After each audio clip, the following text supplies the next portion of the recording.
Kalle, nice to see you again. How was that press conference for you? What are your takeaways from it? Yeah, I mean, lively, especially the face-to-face. Didn't quite see that one coming. Thought it was aggressive but respectful before that point. I think Joe wanted to make a statement. I think he feels a bit disregarded, given that he's the former top 10 in the world, 9-0, WBA international champion. And, I tried to get it out of him, but he didn't quite say he didn't come out with it. And I think that he feels that, I think there's a bit of, I'm not going to say jealousy, but the words sort of, he thinks these young guys, and he is younger than him, and he wants to make a statement. He said, I'll meet you toe to toe in the ring. That's great for us watching. It'll be fantastic viewing. I'm not sure he'll go with that tactic. It's my opinion, but we'll see. Now, as a fan, obviously, KSI and this whole YouTube scene, he did appear to be a bit quieter today. Did you pick up on that, or? I think it's his first time that he's in against a 9-0 pro. I think that, he answered pretty sternly. At the same time, he's listening, he's watching. It's different when you're fighting another crossover boxer and when you're fighting a guy who has held a WBA international championship. Now, as a man that's watched lots of boxing over his time, how do you compare Tommy Fury to Joe Fournier? From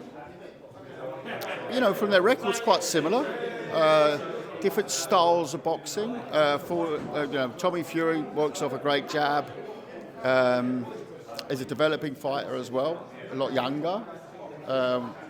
Whereas Joe sort of, he's been to number 10 in the world. Tommy hasn't done that yet, but he obviously, has a bright career ahead of him. So similar but different. Now, obviously, KSI and Jake Paul, they're on a collision course right now.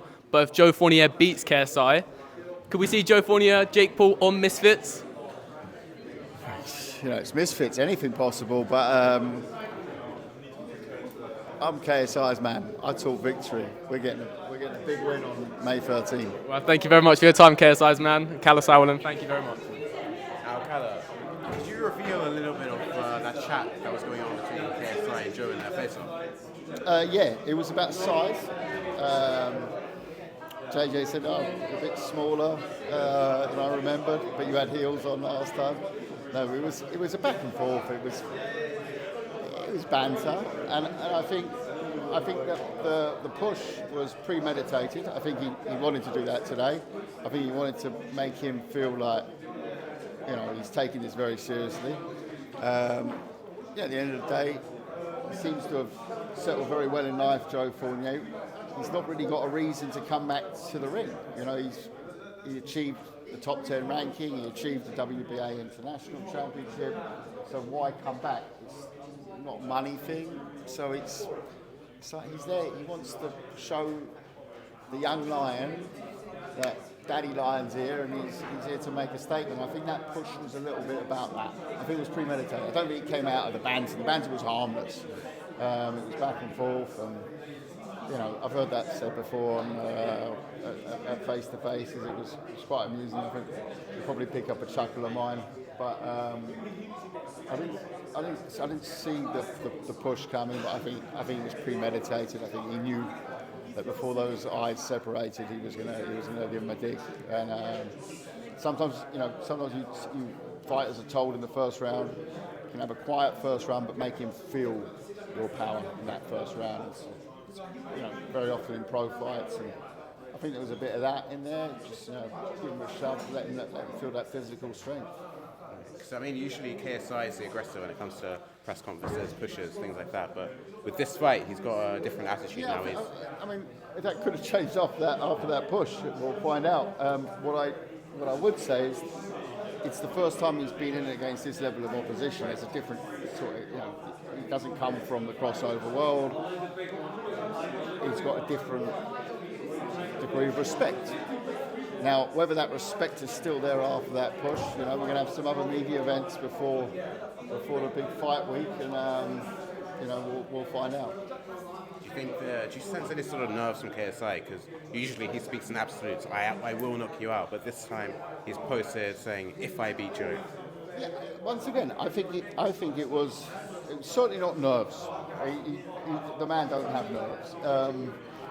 I think it was more that he respected the opponent. You have to, on paper, you have to respect a man who's 9-0, was number 10 in the world by one of the big governing bodies, held that belt that currently Josh Buatsi holds, or certainly did hold. And I think it's a bit of that. It's different. It's a different. For him, it's a different space. He sees it as a pro fight against a pro fighter. So I don't know whether it's that. But like I said, after that push, that might be all out the window.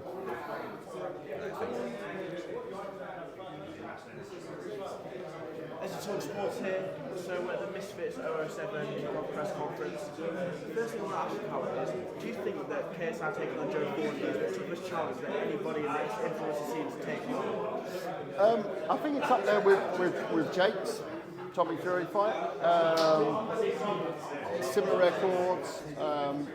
Could argue that Fury's the younger of the two, but I would also argue that Joe's probably been through the mill more, so the experience is obviously on Joe's side. So yeah, it's the equal toughest, I'd say. But let's not forget the other man fell short. Jake Paul fell short. He fell short.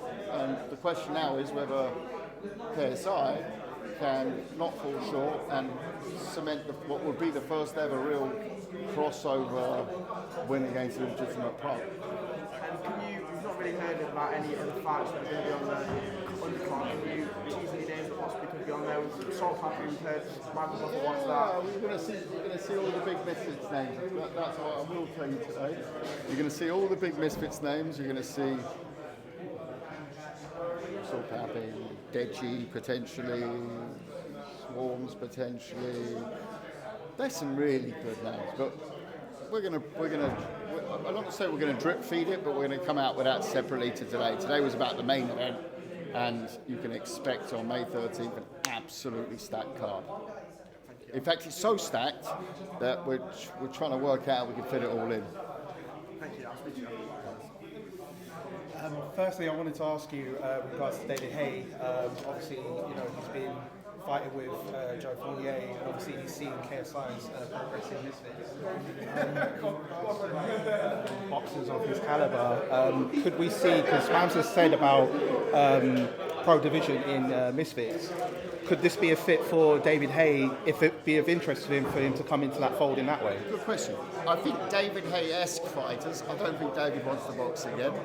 But I was fortunate enough to be working with David as a co-promoter in his career, promoted all his big fights, and he's a legend of the sport, future Hall of Famer. But I do believe there's a space for those sort of big names that are either just finished, or on the verge of finishing, or have finished. So you're not far off. Okay. I just think it's the right example, but probably the wrong name. Right. Okay. But you're thinking on the right levels. Yes. Okay, I appreciate that. Yeah. And also, I wanted to ask you, because it's been announced a few days ago that WWE and UFC have now merged with Endeavor, parent company to UFC. Obviously, JJ is prime sponsor with UFC. What do you think of that deal going down? And in relation to Misfits boxing, do you see in the future that could be another sort of avenue in making deals with other wrestling promotions or MMA promotions if it were to be the right deal for Misfits? I mean, the deal's massive. It's a huge thing in that space. And of course, internally, also our traditional boxing, so we look at how whether that's going to impact traditional boxing. They're going to go into traditional boxing. At the moment, it doesn't. They're not going to roll the brands into one. So, it's not going to suddenly have a WUFC. I don't think they're going to go for that. I think it'll just. Of course, it's just like the early stages of Misfits. The question is whether you're going to get people crossing over between the two. Yes. I'm not an expert on WWE or UFC. I would just imagine it's quite difficult at the level of UFC, which is professional mixed martial arts, to have a a wrestler who are, I'm not saying that they can't do certain things in the UFC, especially wrestling is a big part of mixed martial arts. I'm aware of that, but at the same time, it is really very different. And they're phenomenal athletes in WWE, but it's a different type of athleticism. So it's a good question, and I guess only the future will tell us. I'm certainly not going to try and predict it, but it's certainly an exciting industry move, yeah. Thank you so much. Appreciate it. Thank you.